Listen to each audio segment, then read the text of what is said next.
the alternative factory where I recommend old shit because new shit is pretty much terrible. It comes out, we know it's going to be woke before it comes out, yet we keep watching it. We keep paying for it.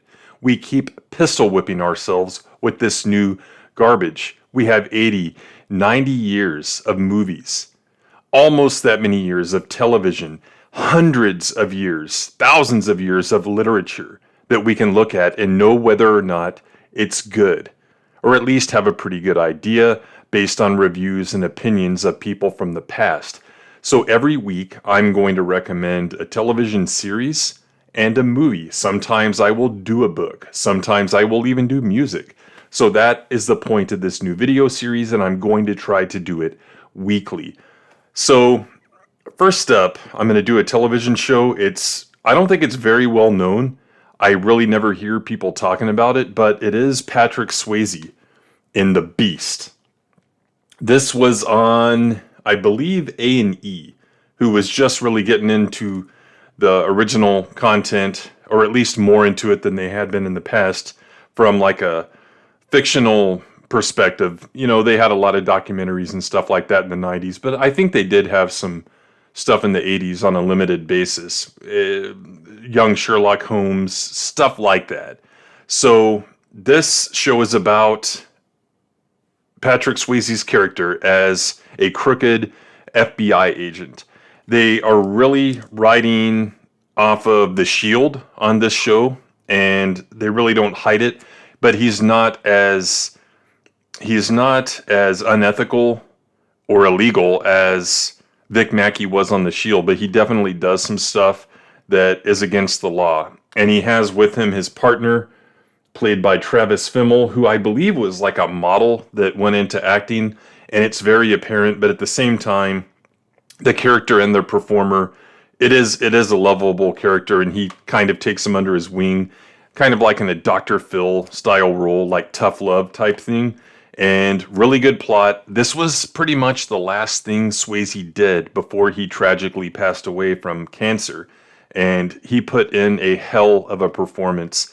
This DVD set for 13 episodes you can get for $10 on Prime. So $10, you got a great show, and it is 13 episodes, one season only, but it's a great ride.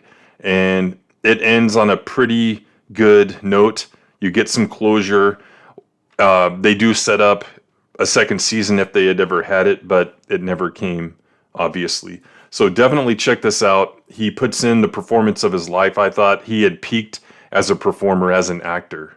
Patrick Swayze did. So check out The Beast. It is also streaming, as far as I can tell, for free on Crackle. It says on justwatch.com that you have to have an account, but I went to it and the first episode started playing. So I don't know if that's like a trick and then it stops and says, hey, you have to pay to watch the rest. But either way, $10 for the DVD on Prime. So the movie I'm going to recommend, and it's not a surprise because we already kind of have a drinking game joke about this every time I bring it up on streams, but it's Master and Commander, The Far Side of the World, starring Russell Crowe and Paul Bettany. Now, this movie came out in 2003. I didn't see it.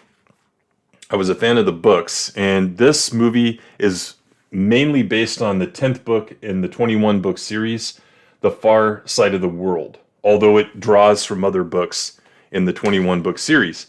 And these books, by the way, are very good, but they're very heavily written. Patrick O'Brien writes them like using language, not just in the dialogue, but in the narrative. He writes it in the language of the time. So it can be really heavy reading, but amazing stories. It's ship battles that last 2 chapters, but the way that he writes them, he comes up with all kinds of cool tactics and stuff like that. It's almost like watching Grand Admiral Thrawn at sea in a lot of cases. In great character moments, there's comedy. In any event, they made a movie. They adapted pretty much this novel, and it's one of the most amazing cinematic experiences that you can have. I have shown this movie to people, and they're like, whoa, this movie's great. And you just don't realize it until you see it, how great it actually is. The character moments, the action, the drama, it really tugs at your heartstrings. Now, I will say that they did change some of the plot elements from the book, and I'll tell you why. So, in the book, there is an American frigate, which is a ship, and this is around the time of the War of 1812. And they chase this American ship around the Horn, South America, into the Pacific Ocean. In the movie, this was going to be sold to an American audience, so they changed it from an American ship to a French privateer using an American-built ship. So that's kind of how they dodged around that. And you may say, oh, they're breaking the lore and all that stuff, but I understand what they were doing, and the spirit of the story is still there. The spirit of the characters. Russell Crowe and Paul Bettany were the two main characters, Captain Jack Aubrey and Dr. Stephen Maturin personified. They perfectly captured the characters from the books. And there's so many character moments.